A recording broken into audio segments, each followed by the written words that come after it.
Fala pessoal, sejam bem-vindos a mais um Bytes of Kubernetes. Na aula de hoje nós vamos ver ali sobre os resources, mais em específico requests e limits. A ideia aqui é a gente entender um pouco como que é feito a alocação de recursos para o pod dentro do Kubernetes, de modo com que a gente consiga escolher os valores mais adequados dependendo do tipo de aplicação que a gente estiver trabalhando no momento, tá? É interessante você entender um pouco ali como que funciona esses recursos dentro do Kubernetes para você não provisionar de mais ou de menos ali os recursos para o funcionamento do pod. Mas quando a gente fala recurso, entenda aqui como CPU e memória. E dependendo da quantidade que a gente coloca, a gente pode desperdiçar ali recursos na hora de fazer a computação ou interferir também no escalonamento de onde o nosso pod vai executar.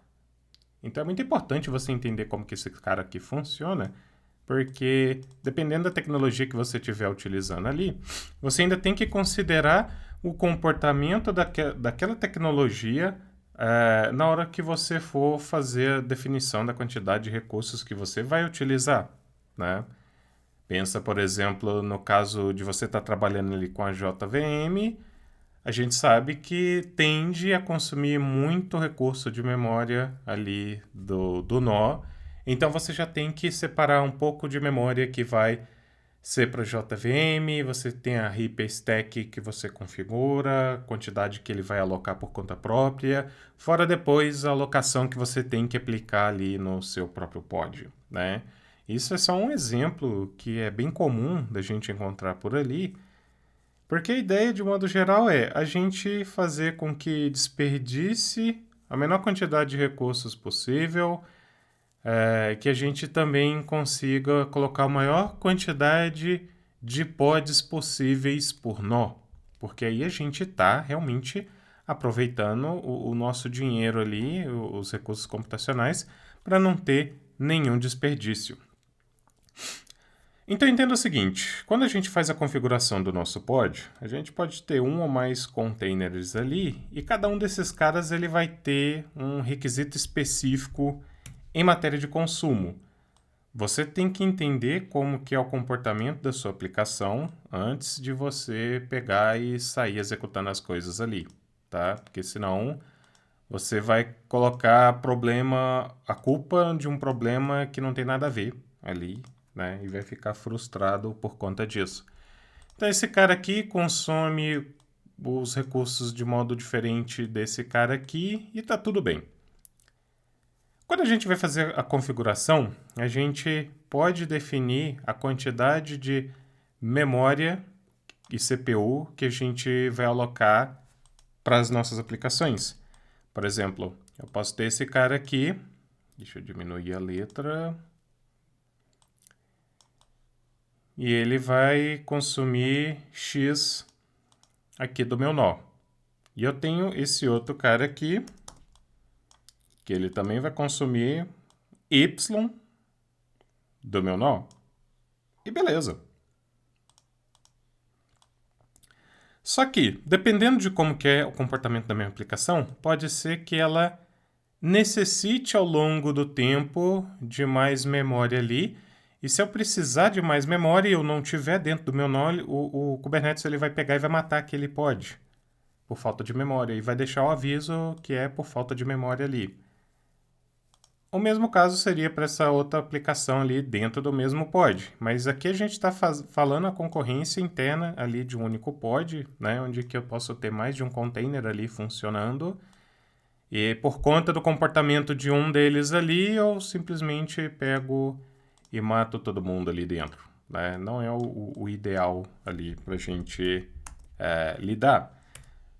Também é muito comum a gente ter um único pod ali configurado, né, dentro de um conjunto de pods aqui da nossa aplicação, tá? Em que esse cara aqui, ele sozinho já come o recurso todo do meu nó. Entenda o seguinte, consumir ou não todo o recurso não é questão de estar certo ou errado. Pode ser realmente uma característica da aplicação que você está lidando. Imagina um Spark, um Trino ali, que eles demandam bastante consumo de memória e CPU para fazer o processamento ali das queries e tudo mais, né? Então, assim, é relativamente comum. Só que quando você tiver ali numa arquitetura, né, numa configuração ali que demanda múltiplos pods ali para sua aplicação, é interessante você tentar balancear esse consumo ali de modo com que você deixe todo mundo feliz e satisfeito com a quantidade de recursos alocado. Por exemplo, aqui. Eu estou deixando coloridinho assim, realmente para ficar bem diferente ali e ficar mais claro essa questão da alocação de recursos ali que a gente pode ter de lidar. Porque se você simplesmente não colocar nenhum limite ali de recurso, você vai ficar à mercê do escalonamento do próprio Kubernetes ali, onde que ele vai decidir para onde vai mandar a execução da sua aplicação ali. Ou você simplesmente vai ficar com a aplicação morrendo o tempo inteiro e pronto, acabou. Tá? Então, é justamente nesse sentido que a gente tem que prestar atenção. E lembrando o seguinte, a gente sabe que a gente pode ter um cluster de várias máquinas distintas ali, cada uma com uma característica específica, onde uma pode ter mais ou menos memória, mais ou menos CPU. E beleza, tá tudo ok. Isso não é problema nenhum. Você ainda pode controlar, fora essa questão de recursos ali, né, a quantidade de CPU e memória para um determinado tipo de nó e assim por diante, tá? E beleza. Então, a ideia geral é você conseguir controlar a quantidade de recursos que você vai poder alocar para sua aplicação. E se a gente olhar, de modo geral, isso daqui é bem simples. Você vai estar trabalhando com Resources Requests e Limits, onde que a memória eu vou alocar a quantidade de requisições, a quantidade total, um hard limit ali, tanto de memória quanto de CPU, e o quanto que o meu pod ali, né, o meu container ali, ele vai pegar e puxar cada vez que ele pedir uma requisição para o nó. Então, aqui eu posso, teoricamente, fazer 2 requisições ali para o meu nó, por conta do meu limite. Eu ainda posso colocar sem essa questão de resource ali, você vai ficar à mercê da execução. Ou você pode colocar igual também, não tem problema nenhum, tá? Isso interfere um pouquinho em como que o Kubernetes vai enxergar ali para fazer a alocação, mas não altera o comportamento no sentido de que vai provisionar mais ou menos recursos ali. Depende de que você está rodando ali dentro, né? Então tem que tomar um pouquinho de cuidado nesse sentido. Vamos deixar o nosso laboratório funcionando aqui, enquanto a gente coloca tudo para funcionar. Vai falando mais algumas coisas interessantes aqui. Deixa eu ter certeza que não tem nada. Então, o comando é o de sempre, minikube start. Agora eu estou passando o -- nodes para a gente ter mais de um nó ali. Ele vai simular mais de um nó, tá? Mas a gente ainda vai ficar limitado ao recurso da máquina, ao quanto que você vai estar passando ali. Mas isso aqui é só para alterar um pouquinho de como que a gente trabalha. E especificando o Docker aqui como nosso driver. Por exemplo, se você pegar esse laboratório e testar em máquinas virtuais mesmo ali, com VirtualBox e tudo mais, você passa aqui o driver como VirtualBox e fica muito mais claro a limitação de recursos, porque você vai limitar, entre aspas, fisicamente ali dentro do VirtualBox. Aqui não, por mais que a gente pega, sobe, executa, todo mundo vai enxergar o mesmo tanto e pronto, né? Mas isso é melhor de testar mesmo assim em cloud, porque aí você vai ter nó físico ali alocado e cada um separado. Então, assim, fica mais legal. Mas isso não impede da gente poder trabalhar aqui. E vamos deixar também o K9S funcionando. Beleza. E vamos deixar aqui todo mundo sendo visualizado ali. E tem que entender o seguinte. Vamos lá. Isso aqui é importante também. Ó. A gente viu que a gente consegue, né, alocar ali para um para o outro. Você tem que ficar de olho ali na quantidade de recursos que você alocou. Só que isso não impede o seguinte problema. Imagina o seguinte cenário aqui, ó. Eu tenho, né, a quantidade de recursos, tempo. O meu nó físico, ele vai ter um limite. Esse é o limite do meu nó físico. E, né, a gente tem a nossa aplicação ali dentro do pod, que ela vai, né, através do limite dela, a gente pode colocar menos que o meu nó físico. Beleza. E dentro dela ali, a gente, né, fazendo ali os nossos requests ali, a gente vai ter a nossa aplicação, pega, puxa, não passa ali do limite e fica aqui dentro aqui, pronto, acabou. Só que efetivamente não é garantido de que a gente está realmente usando todo esse cara aqui. Ele pode fazer a requisição ali, mas não necessariamente ele está realmente utilizando todo esse cara aqui. A gente já tem o desperdício que ocorre aqui dentro, né? A gente tem um desperdício ali porque não bate no limite. Não que isso seja ruim, tá? Depende do que você está trabalhando, mas não vai bater no limite. Então aqui a gente tem um desperdício. E aqui dentro a gente pode ter um outro desperdício também, né? Onde que eu faço a requisição, mas eu uso só parte daquilo. Não necessariamente eu vou usar tudo que eu estou pedindo ali dentro. Pensa o seguinte, eu estou mexendo com Spring Boot ali, né, uma aplicação em Java. Eu faço a requisição ali no início para bastante memória, ele pegar, puxar, deixar tudo em memória, preparar as estruturas internas, garbage collector e assim por diante.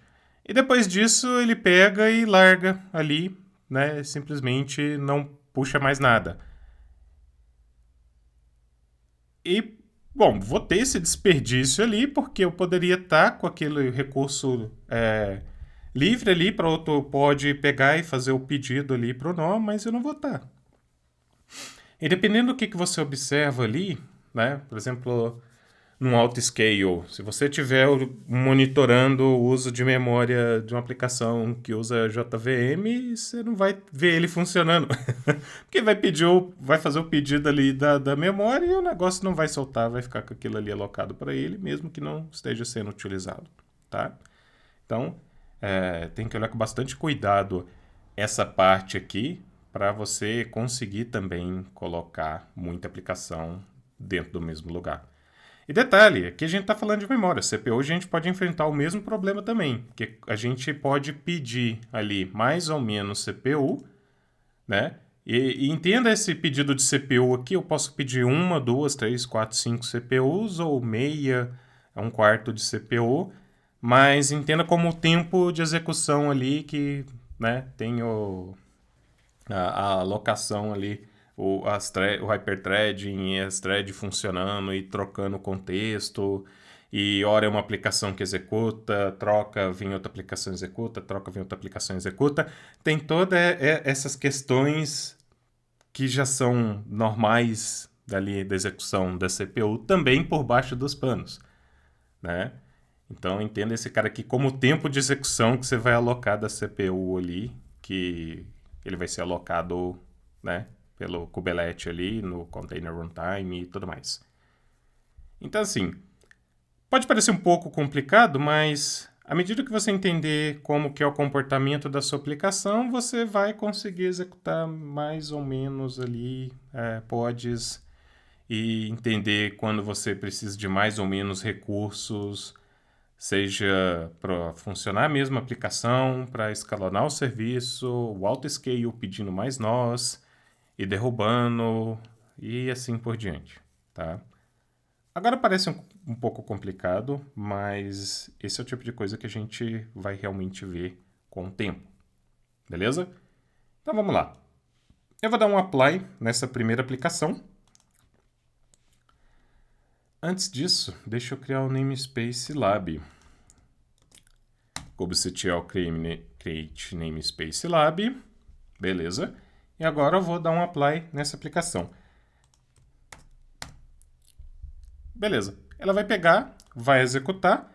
É um deployment ali, né, um pod normal, não tem nada de especial. A diferença é que a gente está definindo a quantidade de recursos que a gente está passando para ele, certo? Então a gente consegue visualizar ali por meio do describe a quantidade de recursos que ele está pedindo. Então, se você vê ali um pod gastando muito mais coisas ali, você pode bater em cima desse cara que você vai ver o que está acontecendo.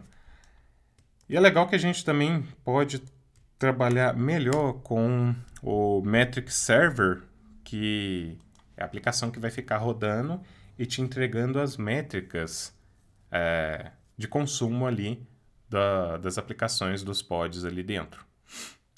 Deixa eu puxar um pouquinho para cá. Que assim que ele estiver funcionando, ó. Deixa eu sair. Deixa eu voltar de novo. Beleza, ó, a gente consegue ver ali a CPU e a memória que está sendo consumida ali dentro. Beleza. E a gente, né, já consegue visualizar dando um describe aqui, ou vindo com um D em cima do pod, e olha só, a gente consegue ver que ele mapeia aqui também, um jeito mais simples dali da gente enxergar. E se a gente vir aqui nesse outro, vê que ele vai chiar um pouquinho, mas ele vai pegar e vai executar, porque não depende disso para funcionar. Você pode ter ali sua aplicação funcionando sem, beleza, você só toma cuidado para que aquilo não consuma tudo que está acontecendo, né? Todo o recurso ali dentro. E olha só, a gente não vê nada aqui definindo a quantidade de recurso. E tá tudo bem. Ó, deixa eu pegar, vendo com o describe aqui. Olha lá, não tem. Agora a gente vai ver aqui também o seguinte. A gente vai fazer uma pequena execução, onde que a gente vai pedir bastante recurso ali para execução. Só que o recurso que a gente vai pedir, ele vai ser limitado pelo nosso limite. E olha só que legal.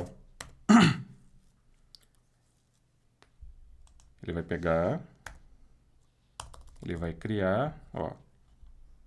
Se você for assigned, spec, polimage, polinux stress, ó, crash loop back off. E se a gente dá uma olhadinha aqui, ó, image size, tanana, ele já colocou algumas coisinhas aqui, ó, dando os warning, ó, specs container stress, back office fed container, pod on. A gente já vê que tem alguma coisa acontecendo aqui com esse cara. Ó, será que tem alguma coisa com log? Ó, espaço, CPU, VM, HDD, no such process. Ó, a gente já viu que tem alguma coisa errada com esse cara. E a gente pode ver aqui por meio do describe também, que olha só. OM killed. O que aconteceu? Vamos lá. Nosso request é de 32 megabytes, 50 mili CPU. A gente está colocando um limite de 50 megabytes e 100 mili CPU, né? Só que aqui a gente está passando os argumentos que a VM ali, que vai executar, do processo que vai executar ali dentro, vai pedir 100 megabytes. Então ele simplesmente não vai conseguir achar essa quantidade de memória disponível e ele vai ficar morrendo o tempo todo porque ele vai tentar executar e não vai porque não tem recurso. Ou seja, a gente limitou os recursos dele ali para que não entre em concorrência comendo tudo que existe com os outros. Lógico, isso aqui é muita pouca coisa, tá? Mas é um exemplo do que pode acontecer e é muito comum. Então, se você, por mais que a gente consiga executar, dependendo do que você tem ali dentro, né, você vai enfrentar esse tipo de problema ali, porque não vai ter recurso para funcionar e simples assim. O mesmo pode acontecer pela quantidade de CPUs. Então, não é somente memória ali que vai ser um problema. Vamos pegar e executar esse cara aqui. Ó. Vamos esperar. Vai ficar como pending. Será que está fazendo alguma coisa? Vamos dar um describe aqui, ó. Default scheduler, nodes 0 de 3 nodes available, insuficiente CPU. Olha lá. Ele não tem CPU nem para subir e dar problema. Ele vai ficar aqui no estado de pending, né?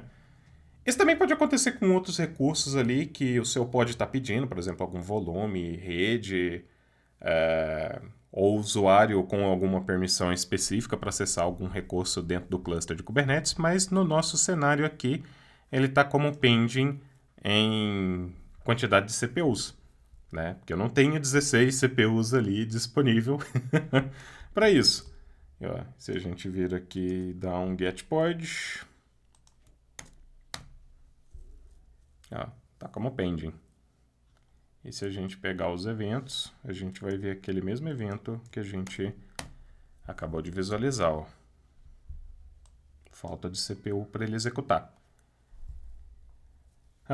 Tem mais algumas coisas aqui que é interessante também, né? Que você pode ter, por exemplo, a mesma quantidade de CPU e memória ali dentro do seu resources. Você pode ter requests menores que o limits ali para você executar.